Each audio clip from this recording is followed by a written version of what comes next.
everyone.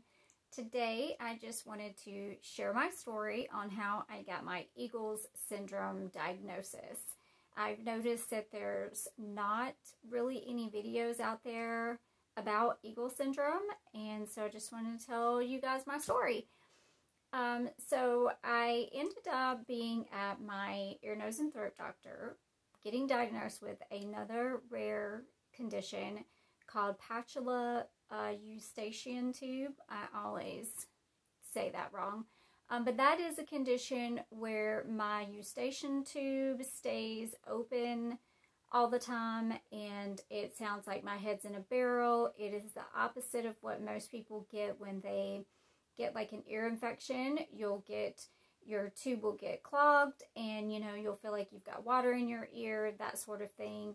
It's a similar feeling, but not quite the same. It's a pressure in your ear, and you just kind of sound like you have a bucket on your head all the time, and that's because my tube is open all the time. So another rare thing that I deal with is hard to explain, but while I was in the office one day and I was explaining my symptoms for that particular thing, he was getting ready to leave the room, and I said, oh, and I was just feeling the back of my throat the other day, and I could feel like there is a bone pushing through the back of my throat.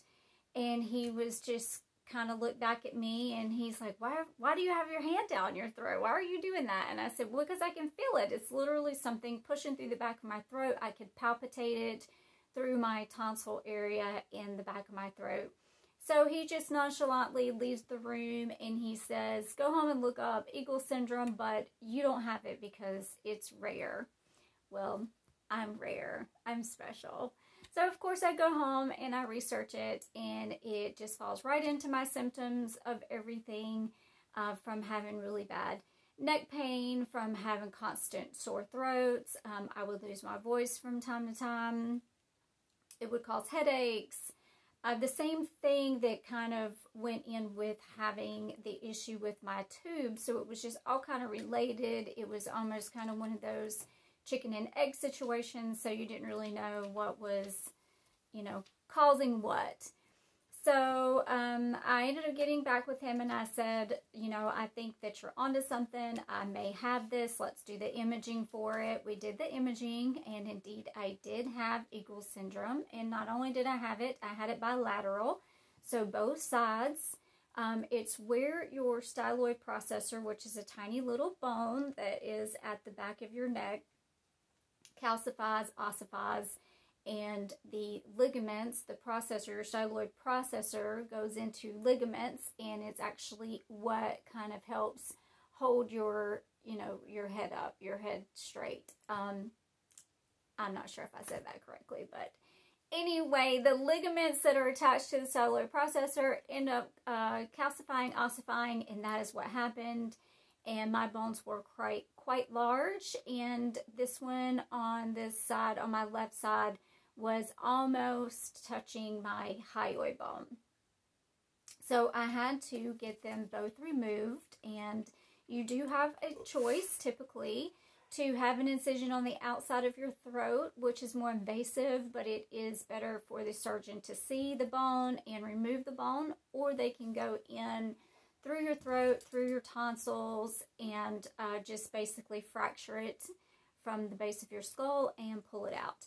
And that is the surgery that I had, and I still had my tonsils, so it was a terrible surgery. They had to remove my tonsils first, then go in, get the bone, fracture it, pull it out. I had 6 stitches on each side of my throat, and it did take me about 2 weeks before I was able to eat anything. It was extremely painful. I had huge holes in the back of my throat. I was not even able to swallow any pain medication. I had to grind my pain medication in a grinder, and then I would put it in some soup broth and just kind of shoot it back like a shot, and that's how I would get my pain medication in me. I was eating watered down mashed potatoes and mostly just clear fluids for about 2 weeks. I lost quite a bit of weight, which I didn't have to lose to begin with. So it was a very, very rough surgery. And in my instance, in the end, I'm not sure that that surgery was worth it for me. I do not feel the protruding bone coming through the back of my throat, so that I would say is the biggest plus from having the surgery. It can be quite serious because if it is pushing on your main artery, your carotid artery, then, that could, not be good. So I am glad that I had the surgery, but I do still have a lot of the symptoms, so I do not believe that that was the main cause of my symptoms as far as having base of the skull pain and headaches and stuff like that. So just wanted to just share that. There's just not that much information. If anyone is thinking they might have Eagle syndrome or is looking into having the surgery that way and would like to reach out to me and ask me any questions, I would be happy to answer them. I'm sure I'm forgetting a lot of important stuff. One of the main things that I did that was crucial was keep a humidifier going, because you do not want to let your throat get dry, because then that would be terrible. So I always kept the humidifier right beside. I kept like a TV tray beside my bed with everything that I needed on it, and always kept that humidifier going in my face, so it kept everything moist in my throat. And that's kind of my story on that. And since I do have Ehlers-Danlos syndrome and heal poorly, it did take me extra long to heal. So I had to go back into the office, and he had to go ahead and pull some of the stitches out that were not dissolving, and so it was quite an experience. It was probably one of the worst surgeries that I have been through as far as the pain and how long it took me to recover from, and I've had over 7 surgeries. So it was an interesting one for sure, but I am glad that I did it. And if y'all have any questions, please reach out to me. Hope to see you soon.